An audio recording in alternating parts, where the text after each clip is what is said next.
мында бир срочно бир маселе пайда болуп атат да. Мынау Чоңолайдын границасында, Тажик менен Кыргызстандын границасында келип, окоп казып, ошол жерде тажиктар отуруп атат. Адамдарды уже коркунуч пайда болуп атат деп адамдар ызылдап чалышып атышат.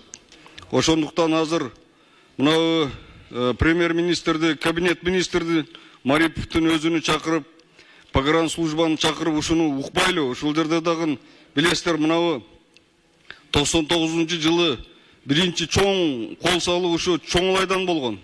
Адамдар атышып, бир канчасы набут болуп, анан жанагы гражданский адамдар, бул жактан солдаттар баргыча Оштон 41 автомат алып барып тосуп чыккан. Азыр дагы ошондой коркунуч пайда болуп атат. Ушуну азыр срочно мындай решение кабыл алып, эметпесе ал жакта өтө опасный болуп турат. Бул Баткенден чатак болот. Ал жерде баягы адамдар ал жактан азайып, азыр тосуп чыкканга адам аз.